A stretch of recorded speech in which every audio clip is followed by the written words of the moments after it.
Well, making cell phones and smartphones safe is a top priority of the Obama administration. Spies and others can hack in. And one of Obama's top aides says the government isn't organized enough to even deal with cyber threats. So who can deal with this problem? Well, probably some entrepreneurs in tech land. Today's Tech Effect is selling security with Joe Hagan, chairman of the S-Mobile International Advisory Board and former White House Deputy Chief of Staff for George W. Bush, and CNBC Silicon Valley Bureau Chief Jim Goldman. All right, thanks to both of you for being with us. This is a big issue because we've heard so much about cell phone security or the lack thereof. The president has a BlackBerry and he demands to use it, and that's when we realize no one could be sure if those transmissions were really safe, right, Joe? That's right, Aaron. They're really very vulnerable, and it is a big and emerging issue. So, Jim Goldman, are there people prepared to deal with this, or is it just too big with too many different networks and too complex of an infrastructure for anybody to really solve it?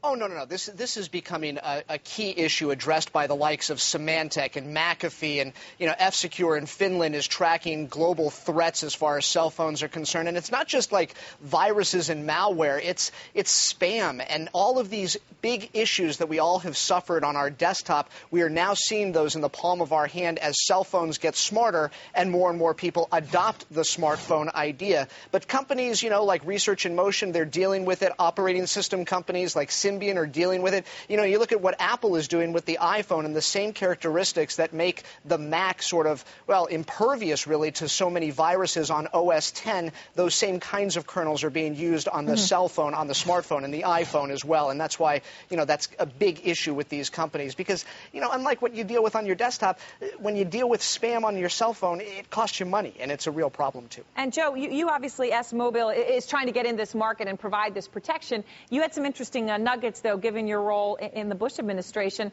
that when the president traveled, he had to have a quote-unquote dumb phone. What is that? Well, actually, it was more the staff, Aaron. When we would travel overseas to quite a few countries, we would have to lay our BlackBerries down, leave them on the plane or leave them back in Washington because of the vulnerability. And as you know, we're also dependent on these devices. Yes. And dumbing them down is really not the answer. And there is a lot of positive news in this area. The problem is that the awareness level among the consumer, even among smart corporate customers, is very low, and people are not taking the precautions that they should be. I mean, you can imagine the market-sensitive data that must fly around New York City over people's smartphones and BlackBerries. Yeah. And right. You hope something important gets lost in the noise because there's some. I mean, well, that's the risk people take, right? But what does your spyware do, Joe? Well, it's not spyware; it's anti-spyware. S-Mobile is the leading software company on protecting the mobile device, and there's not been nearly as much attention paid to the mobile device as PCs. And the industry is really in a place where the PC industry was in the 90s. In terms of these attacks increasing in frequency.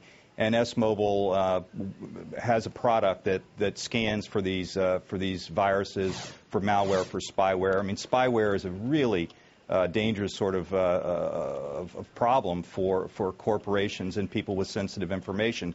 In the old days, hacking was a sport.